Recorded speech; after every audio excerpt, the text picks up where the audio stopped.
Hey, welcome to EPN. My name is Victor Lucas, and we bring you the latest in everything cool every single day. And guess what? It's time for our March 7th Vancouver blizzard, like we always get every year. I don't know what the hell is going on with the weather, but this is crazy. This snowfall is insane. We've got a rundown for you today. This one is going out to Video Game Obsession, also known as Matt. He says, "Hey, Vic, since I'm the first comment here, can I please get a shout out on the next rundown?" Yes, you can. Here's your rundown. Nintendo is taking their first baby steps into modern virtual reality gaming, but not in the way you might think. Virtual reality is coming to the Nintendo Switch in the form of a new expansion for the cardboard creation game Labo. It's called the Nintendo Labo VR kit and comes with a pair of empty cardboard VR goggles that the Switch slides into the front of, similar to VR peripherals for smartphones, so all the number crunching is done on the Switch itself and not the headset. Nintendo filed patents for Switch-based VR headsets a few years ago, but this is the first time one has made it to the market, and it's also the first time Nintendo has embraced VR gaming since the disastrous Virtual Boy back in the 90s. Yes.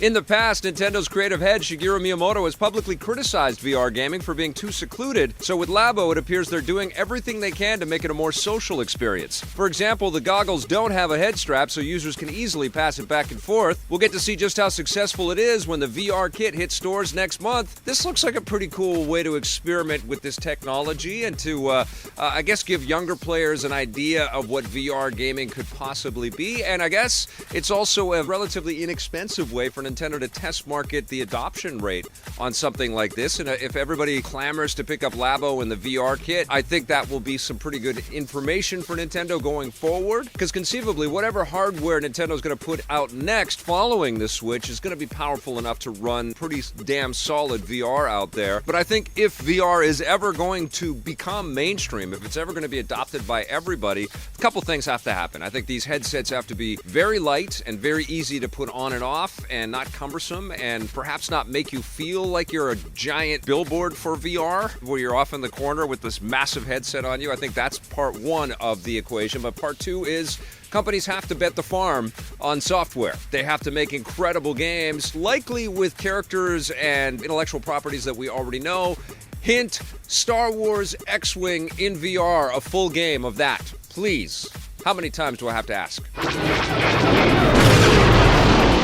The PlayStation Vita is officially dead, but Sony is bringing one of its best features to a more popular platform. They've just released a PS4 Remote Play app for iOS devices. This means you can play full PS4 games on your phone as long as your PS4 is turned on and running within the same local area network. So, like with the Vita, you won't be able to leave the house. The app itself works in both landscape and portrait mode, showing you the screen with a PS4 button layout and touchscreen style joysticks. As you might expect, the touchscreen controls don't exactly work that well with every type of game, and unfortunately, it doesn't look like you can connect the PS4 controller to your phone at this time.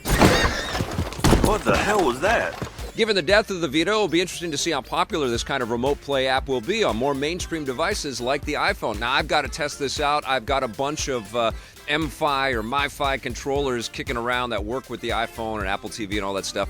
I haven't had a chance to do that, but I think this is very cool. I think that this sort of sets up an alternative for Sony, that it doesn't bet the farm on brand new portable hardware. This lets people play their library in a portable format and walk around the house with it.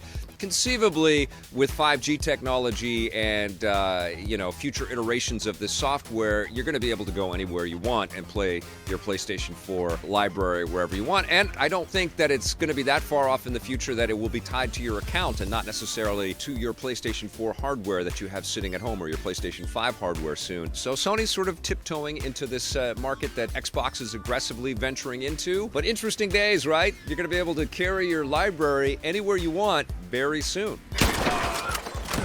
Thor's companion Heimdall might be conjuring a rainbow bridge to take him from the Marvel Universe all the way to DC. The sexiest man alive, Idris Elba, may replace Will Smith as Deadshot in Suicide Squad 2. According to The Hollywood Reporter, Elba is currently in talks for the role and is the studio's first and only choice for the job following Smith's departure last month. If the rumors are true and Elba takes the job, he wouldn't be the only Marvel veteran joining Suicide Squad 2. Guardians of the Galaxy 1 and 2 director James Gunn is set to direct the film following his controversial firing from Guardians 3 last year. Gunn himself is reportedly very keen to get Elba in the lead, so we'll let you know when official announcements announcements are made, Suicide Squad 2 is expected to mostly use characters who weren't featured in the last film, so apart from Idris Elba as Deadshot, the only returning character we might be seeing is Margot Robbie as Harley Quinn. The film hits theaters in 2021. I don't think this is a great move for Idris Elba. This is not a huge prestige role for this incredible actor, this leading man with character actor chops. This doesn't get me excited. It's not like, oh yes, that awesome character is saved by this awesome actor. Will Smith was fine as Deadshot. It would also be fine if we didn't see more Deadshot.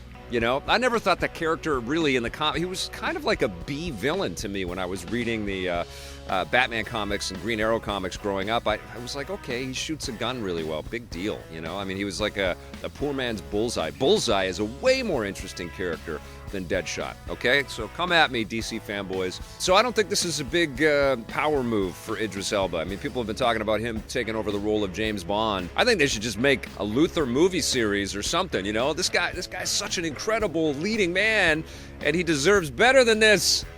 I know James Gunn is doing this movie. I still don't think it's going to be very good. Marvel and DC fans over on television have something to quiver about right now. Two of the biggest Marvel and DC shows on television are coming to an end. First up, the CW has announced that the upcoming 8th season of Arrow will be its last. On top of that, the network has also revealed that the final season will be much shorter, just 10 episodes, while all the previous seasons have clocked in at 23 or 22 episodes. The show's cast and crew have all issued statements thanking fans for their support over the years and promise to give the story and characters a fitting conclusion. The final season will hit the airwaves this fall. The good news is that Arrow has spawned several spin-offs like The Flash and Legends of Tomorrow, with the latest Batwoman landing soon. Over in the Marvel Universe, the Agents of S.H.I.E.L.D. are almost finished as well. Star Clark Gregg has revealed that the show will come to an end with its 7th season, which recently began filming. The show has been on shaky ground for several years. There have been many reports that ABC wanted to cancel over poor ratings, but their parent company Disney wouldn't allow it, forcing them to keep the series alive as a way to expand the universe of their much more profitable Marvel movies. A shortened 6th season of S.H.I.E.L.D. premieres this May, while the 7th and final season will follow this fall. You know, I'm not too surprised that Agents of S.H.I.E.L.D. is wrapping up because I think the show's been on the bubble for a long time. There's been some good stuff. I like some of the early episodes, and I heard it got a lot better later on, but I'd already kind of moved away from catching up on that show because there's been so much choice. There have been so many great superhero shows to catch up on, and I just haven't been able to watch every damn thing. Now I'm kind of curious. Now I want to kind of see how the whole arc of Agents of S.H.I.E.L.D. sort of comes together. Arrow was a bit of a shock. I wasn't expecting that one. And I watched Stephen Amell's message to his Facebook fans, because I'm one of his Facebook fans, about the fact that people in the CW Arrowverse, he spawned a universe with this show. That show spawned a universe of other shows, which is amazing. But he mentioned that once you leave these shows, there's always a chance that you'll come back, and we've seen that with a lot of characters, and there's lots of crossover opportunities. And let's face it, he's done an incredible job as Green Arrow. He really embodied Oliver Queen very, very well. Right from the get-go, you could just see that he was physically into it, he was emotionally into it, and so I am sad that it's leaving, but I think that body of work is pretty exceptional, and I think everybody that's been involved with Arrow should be proud of it. And I also echo Stephen Amell's sentiments that sometimes it's better to kind of leave on a high note and not sort of limp to the finish line, which is something that he said. So I'm sad that it's leaving, but excited to see what happens with the Green Arrow character moving forward and with all the other Arrowverse shows moving forward. I'm sure we're going to get lots of new cameos, and maybe this opens the door to a Batman TV show, a real honest-to-goodness Batman show. Who is this badass? That's not Batman. Many gamers are still upset about Diablo Immortal, but the first game in the franchise is coming back from the depths of hell. Blizzard has joined forces with GOG.com to re-release the original Diablo. This is the first time the game has been available to buy on a digital platform, which means that for newer fans of the more recent games, like Diablo 3, this will be their first chance to play it ever. This isn't the only classic Blizzard game being revived. GOG also plans to release the first and second Warcraft games, which are also unavailable on modern platforms. Those are coming soon, and Diablo is available right now. This is great, man. I am a huge proponent of making old games still accessible. That's what GOG stands for. That's why we make these buried treasures all the time on the show, because we believe in not forgetting our past. And the industry, the video game industry, really has this predilection for just moving forward. And what's next? What's coming up? What are we playing? What's hot? Let's hype. And there's so much great entertainment and so many excellent lessons to be learned by going back to the past and playing some of this classic stuff. And Blizzard has taught many a great gaming lesson over its long and vaunted history. And I hope that everybody that hasn't played Diablo jumps on board and gives that classic game a shot.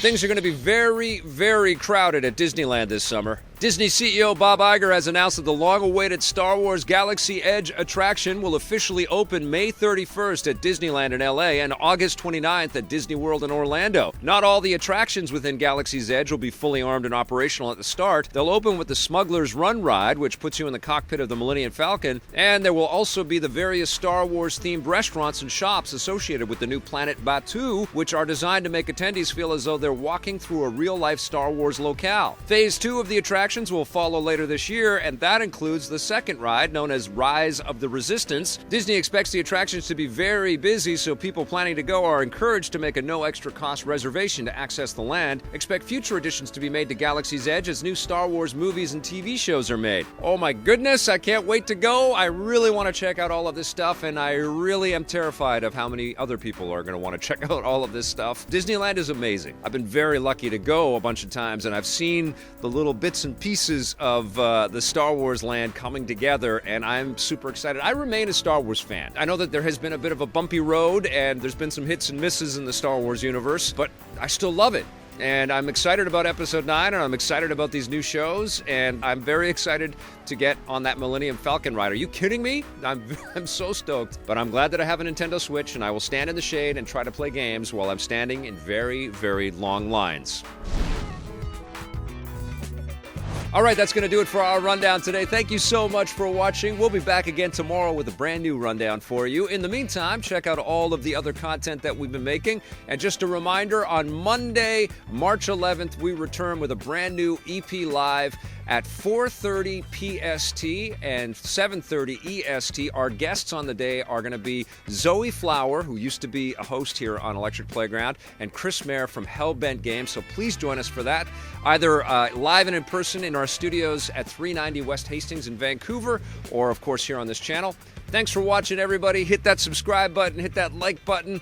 You can join up and become an EPN member. We've got cool shirts and other merch for you to check out. We'll see you tomorrow. Play forever.